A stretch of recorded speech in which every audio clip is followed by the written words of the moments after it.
Bismillahirrahmanirrahim. Alhamdulillahi Rabbil Alamin. Wassalatu wassalamu ala asyrafil anbiya'i wal mursalin. Nabiyina Muhammadin wa ala alihi wa sahbihi ajma'in. Assalamualaikum warahmatullahi wabarakatuh. So inshallah, ito na yung panghuli na usapin dito sa Kitabul Jihad ng Fiqhul Muyassar. At tapusin na natin ito kaya sinunod-sunod na natin sa 3 gabi. Alhamdulillah. Kasi ang susunod, yung Kitabul Muamalat. Na yun nga, malaking bahagi ng Islam, hindi jihad.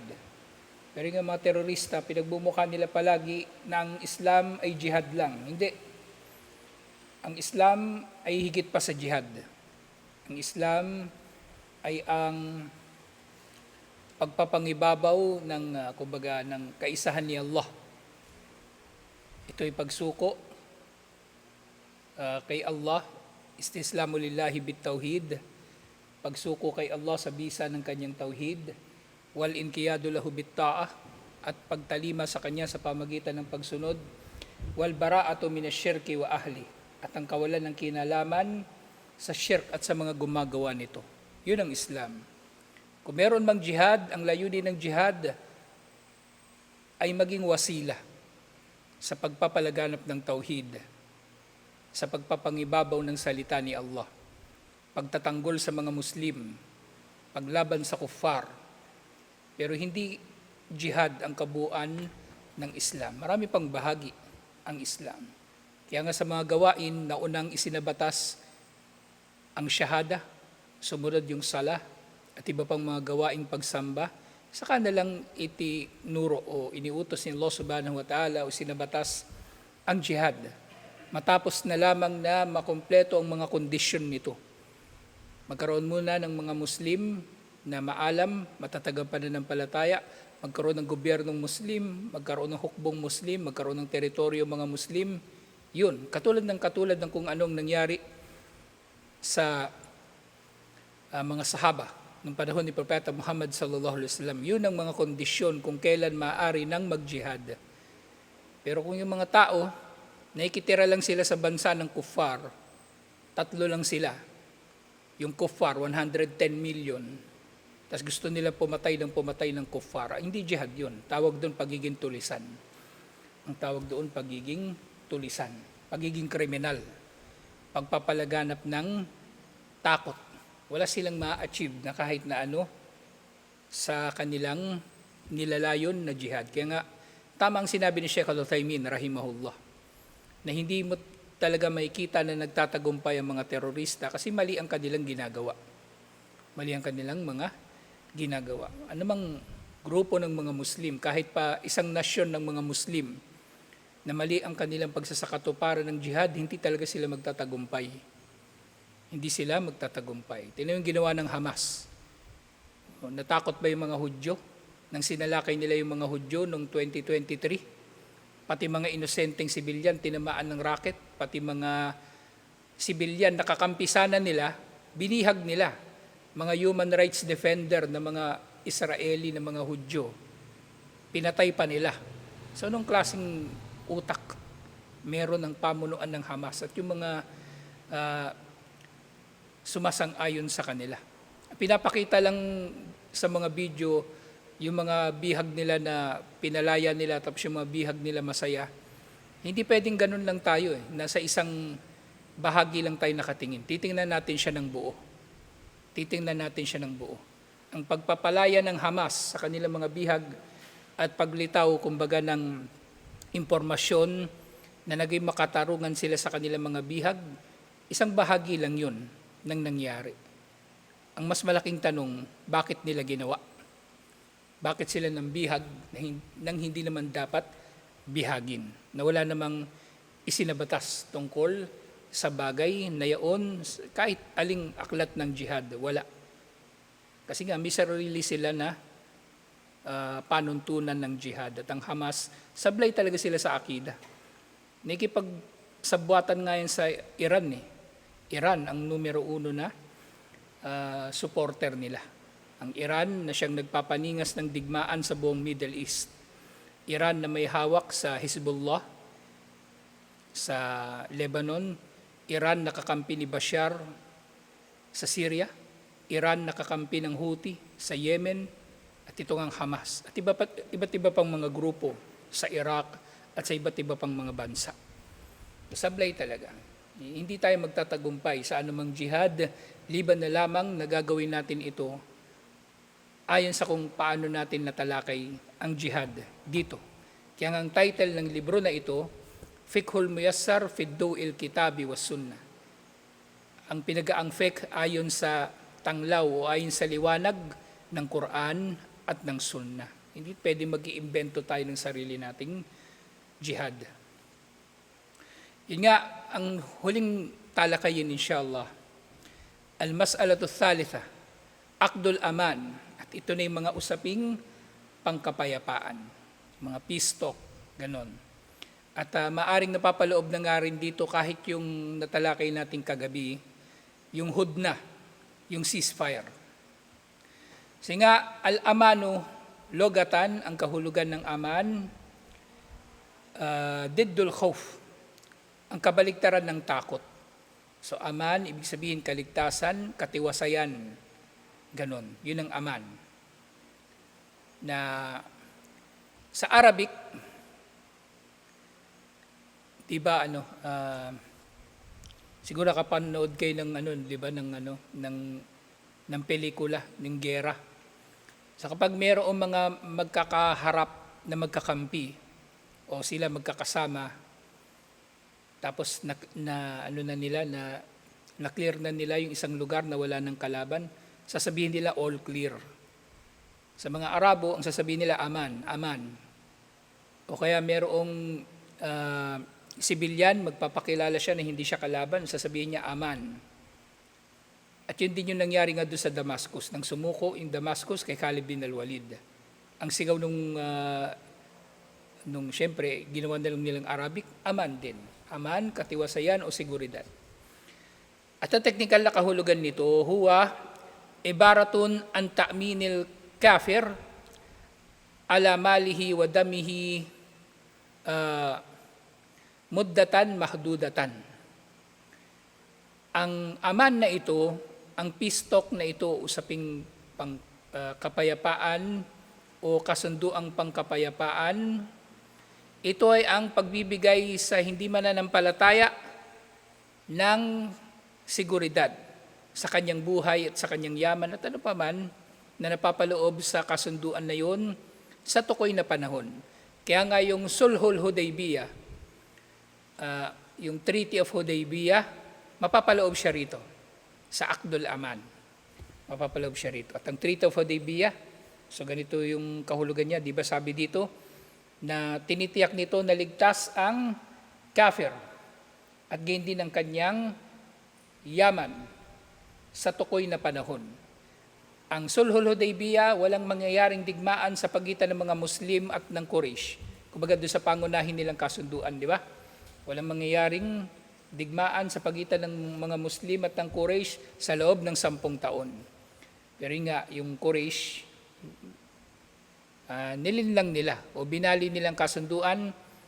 Akala ng Quraysh hindi matutuklasan ng mga Muslim na yung Banu Bakar na sumalakay sa Khuza'a ay hindi nila malalaman na Quraysh ang nag-supply ng sandata. So nga, agad-agad, binali ni Propeta Muhammad sallallahu alaihi wasallam, pinawalang bisa niya yung kasunduan at humayo agad sila. 10,000 sundalo lahat-lahat. Nang sa gayon hindi naman lalaban ang Makkah sa mga Muslim. So dito sa pagsasabatas, doon sa mashru'iyat tuhu wa adillatu dhalika, pagsasabatas dito, tang dalil dito, al-aslu fi mashru'iyati aqdil aman, qawluhu ta'ala, wa in ahadun minal musyrikina istajaraka fa'ajirhu hatta yasma'a kalam Allah thumma ablighu ma'mana. Na kung meron mang sino man nakabilang sa mga musyrik, lalong-lalo na yung dati kayong may digmaan sa kanila, na kung sila halimbawa ay magpapaprotekta sa iyo, hihingi sila ng proteksyon sa iyo, kumbaga, siyempre kasama na rin dito pagsuko. Susuko sila o makikipagkasunduan sila ng kapayapaan, iba-ibang paraan, ay tanggapin ito mula sa kanila at protektahan nga sila, pangangalagaan. Ibig sabihin, natatanggapin mula sa kanila ang pagsuko o kapayapaan at ibibigay nga sa kanila ang kapayapaan at tanggapin nga ito nang sa gayon, maaari silang makapakinig sa salita ni Allah. So, nakikita natin dito, bandang huli, ang jihad na ito ay da'wa pa rin ang layunin. So yung kuffar na halimbawa susuko sa iyo, makikipagkasunduan sa iyo, tatanggapin mo ito primarily nang sa gayon makakapagda'wa tayo sa kanila. So ang jihad ay para sa kapakanan ng da'wa. Pero ang mga terorista, galit na galit sila sa da'wa. Galit na galit sila sa da'wa. Tawag nga nila sa da'wa, sugar-coated da'wa. Anong sugar-coated da'wa si pinagsasabi nila? Kahit si Propeta Muhammad sallallahu alaihi wasallam, ganito magda'wa. Kung yung sinasabi nga nilang sugar-coated da'wa, kumbaga na minamasama nila, na nagiging mabuti ang Muslim sa kuffar, nang sa gayon magiging malapit ang puso nila patungo sa mga Muslim. Kung yun minamasama nila, si Propeta Muhammad sallallahu alaihi wasallam, mas matindi mamigay ng yaman o maging magiliw sa kuffar para makapagda'wa sa kanila. Masamain din nila yon. Ano yun? Ginagawa lang nila na, kumbaga, gumagawa sila ng sarili nilang panuntunan. Minamasama nila yung ginagawa natin na sa totoo lang may batayan naman sa ginagawa ni Propeta Muhammad sallallahu alaihi wasallam. Kaya mga terorista na yan, bandang huli nga, mamangmang talaga yan. Wala silang nalalaman. Ni isang lecture nga siguro ng jihad, tungkol sa jihad, wala naman silang narinig. O aklat na binuklat nila tungkol sa jihad, wala naman silang binasa. Basta pinakikinggan nila, pumatay ng kuffar, alipinin ng kuffar, samsamin ng yaman ng kuffar. Yun ang gusto kasi nila maghari-harian, manlamang sa kapwa, magnakaw sa kapwa, manggahasa ng kapwa. At kapag hindi na sila nagkasya sa mga kuffar, pati Muslim bibiktimahin nila. Pati Muslim bibiktimahin nila. Kaya napakasama talaga ng mga terorista. Kaya nga, sila yung magiging mga aso sa impyerno, waliyadu billah. Oo, Muslim sila, inshallah. Pero yun nga, nandun na sila sa lugar na mapanganib. Na maaring umaabot na sila doon sa hangganan na ang pinapatupad nga nila ay hindi na batas ni Allah. At tinataliwas nga nilang batas ni Allah, kufur. Hindi natin sila hinahatulan ngayon ng kufur, pero bandang huli, maaring sa paaraw ng paghuhukom, hatulan na sila ni Allah mismo ng kufur. So itong katotohanan dito, ang linaw ng aya na ito, bandang huli ang jihad ay para sa kapakanan pa rin ng da'wa. So kapag yung kufar nakipagkasunduan, tanggapin ito, nang sa gayon makapagda'wa tayo sa kanila, nang sa gayon makapakinig sila ng salita ni Allah. At pagkatapos nito, dalhin ninyo sila sa ligtas na lugar. Ligtas na lugar, maaring sila ay kumbaga poproteksyonan, sukdulan na poproteksyonan sila ng mga Muslim o matitiyak ng estado ng mga Muslim na hindi sila pipinsalain ng iba pang grupo ng mga Muslim. Na ipapabatid sa lahat na meron ng kasunduang pangkapayapaan sa kanila. Meron ng kasunduan sa kanila. At yan sa pangatlong usapin, mimman yasuhu wa syurutuhu. So, mula kanino magiging tama ang pakikipagkasunduan na ito? O paanong nagkakaroon ito ng bisa? At ano mga kondisyon na ito? Sige nga, yasuhu aqdul aman min kulli ahadin minal muslimin. So ito rin yung nangyari nga doon kina Khalid bin al-Walid at kina Abu Ubaidah.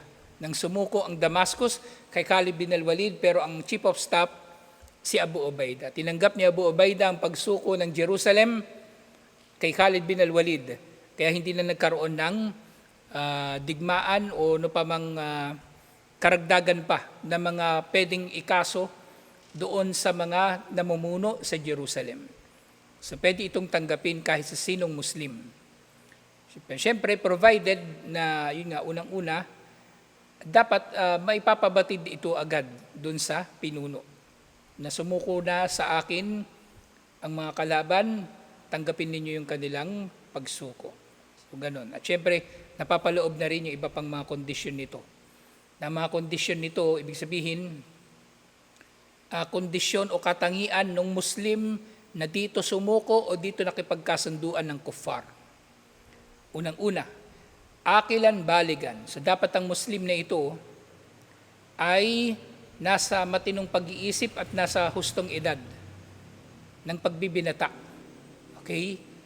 So hindi nga binabanggit dito actually na dapat mujahid o merong posisyon sa hukbo ng mga Muslim.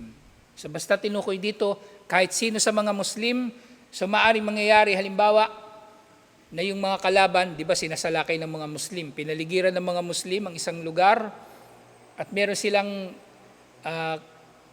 kumbaga kinausap na Muslim, kahit sinong Muslim, nakabilang doon sa kumukubkob o sumasalakay sa lugar nila, so pwede silang makipag-usap doon, inshallah. At ang Muslim na ito, nakakatawan sa mga Muslim, inshallah tatanggapin ito mula sa kanya, inshallah. Basta siya ay nasa matinong pag-iisip at nasa hustong edad. Fala yasuhu minal majnuni wat tifli. At hindi tatanggapin ang usaping pangkapayapaan na represented ng Muslim na baliw. Siyempre, sino ba makikipag-usap sa baliw? At bata. So, yun yung pangunahing kondisyon. Sumunod, mukhtaran. Ibig sabihin, hindi pinilit yung Muslim na makipagkasunduan. Kasi nga, di ba sa pagtalakay natin sa ceasefire, so maaring merong kalaban o makikipagkasunduan sila ceasefire o kaya makikipagkasunduan ng kapayapaan, pero panlilinlang lang pala. At maaring magagawa pa nila ito kung pipilitin nila yung Muslim. Halimbawa, yung Muslim, hawak nila yung pamilya ng Muslim. Hawak namin yung pamilya mo, pag di mo tinanggap yung aming inaalok na kapayapaan, papatayin namin yung pamilya mo. Fala yasuh minal mukrah. Hindi pinahintulutan kung siya ay napilitan lang. Hindi ito tatanggapin mula sa kanya. Kailangan nga rin niyang ipabatid na ganitong kanyang kalagayan. So sa ganung kalagayan, syempre, dapat matalino rin ang Muslim na ito o sino pa man na kumbaga kabilang sa mga tatanggap ng pagsuko o pakikipagkasunduan ng kuffar. So hindi pwede sa pinilit, wala sakran. Hindi pwede sa lasing na Muslim. Hindi pwede sa lasing na Muslim. So hindi na natin tatalakayin pa syempre kung yung pagiging halal ng alak, kumbaga. So ang usapin dito, ang lasing, pareho ng baliw. Hindi niya alam yung kanyang ginagawa.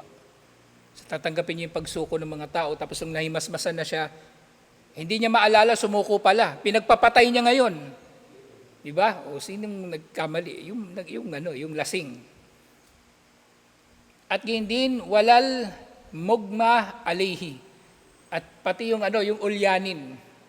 Yung ulyanin, hindi siya pwedeng tatanggap ng pagsuko ng kalaban. Ayun nga, katulad lang din nung ulyanin o nung walang malay pala. Mugma alayhi. Walang malay, tama, walang malay. Tingnan natin dito. O walang malay nga. Alam nga naman, kakausapin nila yung tulog na Muslim. At yun nga, maaari din napapalog nga dito yung ulyanin. Yung ulyanin, nakalimutan niya, sumuko na pala itong mga to, tapos ginera pa rin niya, binagsakan pa niya ng bomba. Diba? Sumuko na pala. Fayasuhu minal mar'a. Ito yung sinasabi ko nga kanina. So ang sinabi Muslim, not necessarily mujahid o opisyal ng hukbo ng mga Muslim. Kasi kahit sa babae, pwede silang sumuko yung kalaban sa babaeng Muslim na nasa hustong edad at may matinong pag-iisip at hindi pinilit at hindi lasing at hindi kumbaga ulyanin o walang malay. So merong dalil dito, iniulat ito ni Imam Muslim, qad ajarna man ajarti ya ummuhani. Wa yasuhu minal abdi. At gayon din, kung sa alipin na Muslim sila susuko, pwede rin. Pwede rin. So dito, iniulat ito ni Imam al-Bukhari at Imam Muslim, dhimmatul muslimina wahidatun, yas'a biha adnahum. Ang pagpoprotekta ng mga Muslim sa sino mang sumusuko sa kanila ay pare-pareho lang. Pare-pareho lang. Lahat ng tao, kumbaga, ay tatanggapin ang pagsuko sa kanila kahit sa pinakamababang Muslim. Ito rin yung sinabi ni Abu Ubaidah doon kay Khalid bin al-Walid. Kaya mahalaga yung eksena na yun doon sa Omar series, yung pagsuko ng Damascus. Ito yung mismo yung sinabi ni Abu Ubaidah kung paano niya o bakit niya tinatanggap ang pagsuko ng Damascus kay Khalid bin al-Walid kahit pa hindi si Khalid bin al-Walid ang chief of staff ng mga Muslim sa panahon na yun. Pero dito, maungusan mo lang ng konti yung yung leader, galit na galit yun. Ba't inunahan mo ko, hindi mo ko hinintay?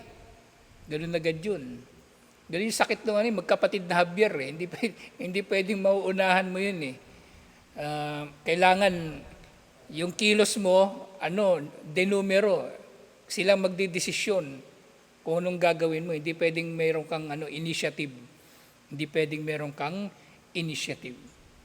So yun nga, wayakunul amanu, aman. So ang aman na ito, kumbaga yung kasunduan na ito ng kapayapaan ay magiging pangkalahatan.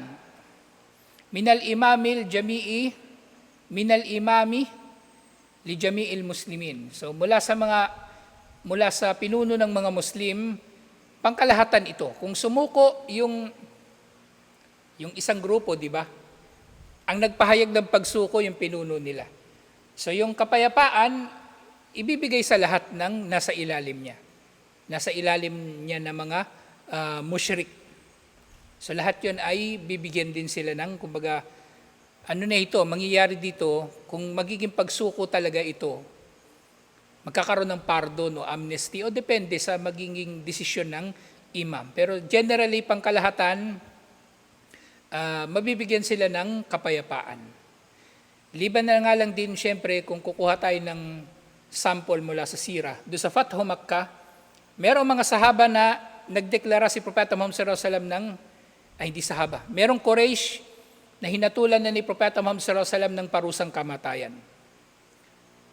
Sa sumuko na yung buong Makkah, di ba? Sa pamumuno ni Abu Sufyan. Pero merong kabilang sa Quraysh na napakatindi ng kanilang kasalanan, may parusang kamatayan sila. Kailangan silang hulihin at bitayin. Kasama sa Ikrimah bin Abi Jahal at si Safwan bin Umayyah. Kasi mga tatay nila, puro pinuno ng Quraysh. At syempre sila rin mismo. Actually si Safwan, ang number one na nagsuporta o kumbaga nagtustos, nag-provide ng armas sa Banu Bakar, ng sinalakay nilang Khuzaa, kaya nasira ang Hudaybiyah, si Safwan. At syempre may kinalaman din doon si Ikrimah. So meron silang parusang kamatayan, kaya tumakas sila. Pero yun nga, alhamdulillah sa pagtakas nila, ginabayan pa sila ni Allah. At bandang huli, naging mabuti pa silang Muslim at si Ikrimah na shahid pa, si Yarmouk, radiyallahu anhu. Ayun nga, tatanggapin ito, kumbaga, mula sa mga mushrik, kumbaga sa pangkalahatan nila, o minal amiri li ahli baladihi, o maaring tatanggapin ito mula sa mismong pinuno nila. Mula sa mismong pinuno nila. So ibig sabihin, lahat makikinabang doon sa kapayapaan, at syempre kung sino man sa kanila din magre-represent, para alok ang kapayapaan sa mga Muslim, pwede rin naman. Wakasan min ahadir ra'iyatil muslimin liwahidin minal a'da. So maaring magkakaroon ng representative nga, yung mga kalaban at sila yung makikipag-usap sa mga Muslim. So pwede silang makikipagkasunduan. So ito, buti nakita ko to. Kasi translation ni Sheikh Salman, ang lalim, inano ko nga ito, kinokorek. Sabi ko sa kanya, palitan natin ibang salita. Ito yung nilagay niya dito. Magiging pangkalahatan daw yung aman na magmumula sa imam para sa lahat ng mga tagapagtambal. Ito ko yung tagapagtambal, musyrik. Musyrik. Pag tagapagtambal, kung sa Tagalog, maintindihan mo na, di ba nagtatambal kay Allah? Pag sa Bisaya, manggagamot. So, mas maganda, palitan na lang ito ng hindi Muslim o musyrik, mas madaling maintindihan niya siya. Ha? Ganun na lang. Ano to Ilonggo? To si Sheikh Salman Ilonggo. Pero ewan ko saan niya napulot ito mga Tagalog niya. Ang lalalim. So ngayon din, wal amanul min tasarrufati imamil muslimin. So yung pangkalahatan nga na kapayapaan ay pagdidesisyonan ng imam ng mga Muslim. So katulad nga nangyari doon sa Fathu Makkah. So lahat ng Quraysh ligtas. Liban na lang doon sa pinag-utos na meron na silang parusang kamatayan. Lian na wilayatahu amma, dahil ang kanyang pamumuno ay pangkalahatan din naman, walaysa li ahadin an yaf'ala dhalika illa bimuwafaqatihi. At ganyan din yung pagpapatupad nga ng kapayapaan, syempre ay nasa pagpayag o pahintulot ng imam. So nga, di ba? So, ang ibig sabihin nito, kung susuko yung isang tribo, lahat sila ligtas. Generally. Pero kung yung imam, meron siya mga specifications na sinasabi, itong tao na ito hindi kasama, itong tao na ito dapat maparusahan, ito dapat makulong. So ganun din. Yun ay ipapatupad ng mga Muslim. Yun ay ipapatupad ng mga Muslim. At doon nga, syempre, bandang huli, siya yung tatanggap ng Kumbaga, tatanggapin yun mula doon sa di ba, unang kausap ng mga kuffar. Tatanggapin yun mula sa kanya. Pero ibig sabihin, bandang huli yung imam ay siyang magdidesisyon kung ano yung mga magiging kondisyon na tatanggapin niya mula doon sa kuffar, sa kanilang pagsuko o pakikipagkapayapaan. Yung tinukoy kanina na tatanggapin ito mula sa kahit sinong Muslim na sinukuan nila, yung pagsuko lang nila yun. Pero doon sa mga kondisyon, so meron ng karapatan doon ng imam, siyempre siya naman yung pinaka nakakaalam sa mga bagay na to, siya ang ultimately makikipagkasunduan, na ganito lang ang pwede natin mapagkasunduan. Yung request nyo, hindi pwede. Ito pwede. At ito naman yung gusto namin, papayag ba kayo? So nasa imam na yung ganung bagay. Wayakaul aman bikulli ma badala alihi min qawli mitlu anta amin o ajartuka.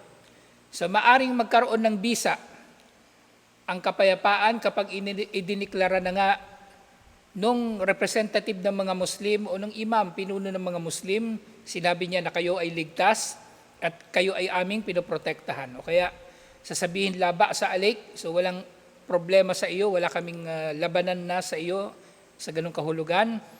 O isyaratan mufahama, kahit senyas, kahit daw senyas na nagpapahiwatig ang Muslim na tinatanggap nila ang kapayapaan na inaalok ng kuffar, pwede. Pwede. Inga, di ba? Ano ba yung mga ginagamit na senyas sa kapayapaan? Yung puting bandila. Oh. Hindi ko lang alam kung tatanggapin ba yung ganun. Gaganan yung kalaban.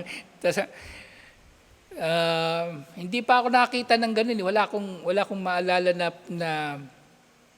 na pagkakataon sa kasaysayan na ganun yung nangyari. Sumenyas lang yung kuffar na nakikipagkapayapaan sila tapos tatanggapin ng mga Muslim.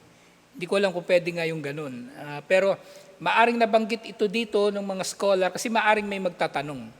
Pwede ba senyas lang? So sabi nila, kumbaga masyadong pinadali yung kapayapaan, di ba? Masyado siyang pinadali. In-expedite siya. In-expedite ang pagpapadali ng kapayapaan. So kahit senyas tatanggapin. Kahit senyas tatanggapin. Na yun nga. Wala talaga akong, hindi ko kasi wala akong maalala na nangyari ito sa kasaysayan. Hindi ko alam ano yung pwedeng isenyas. Liban doon sa bandilang puti. Oh, nung nangyari kay ano, di ba? Kay Muawiyah at kay Ali. Tinaas nila yung Quran sa pamagitan ng sibat, pero sa senyas ng kamay, ganun na, time out. At iba pang senyas. Inshallah, baka may malaman pa tayo. Inshallah. At yun nga, wal musta'manu, at yung tao na magiging ligtas sa pamagitan ng Akdul Aman, na ito ang tawag sa kanya musta'man. Yung tao na, kumbaga, ligtas. Sa iba pa yung dhimmi. Yung dhimmi, yung nasa ilalim na talaga sila ng pangangalaga ng mga Muslim. Citizen na sila sa estado ng mga Muslim. Eto musta'man, kabaligtaran siya ng muharib. At syempre itong musta'man, maaring magkakaroon din ng kahulugan na, ano pa yung isang uri ng kuffar, yung mu'ahad, yung merong kasunduan. Yung merong kasunduan. Pero maaring yung mu'ahad kasi, mas malawak ang kahulugan, at itong musta'man, mas specific yung kahulugan. Mas specific yung kahulugan. Kasi maaring yung ahad, kasunduan na dadaan lang sila o mga general na kasunduan. Pero itong musta'man, halos na ito pagsuko.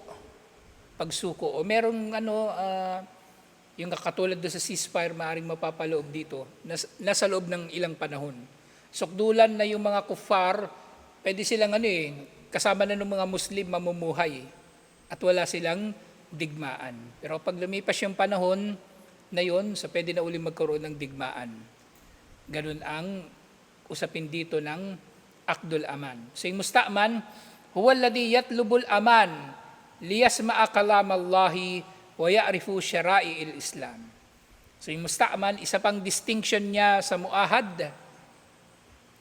Ito yung kumbaga nangihingi ng kapayapaan sa mga Muslim upang makarinig sa salita ni Allah. Kumbaga, ikinokondisyon nating mga Muslim na sino mang gusto ng Akdul Aman, ang layunin nyo dapat sa akad na ito ay ang makapakilig tungkol kay Allah, sa salita ni Allah, at ang malaman ninyo ang tungkol sa Islam.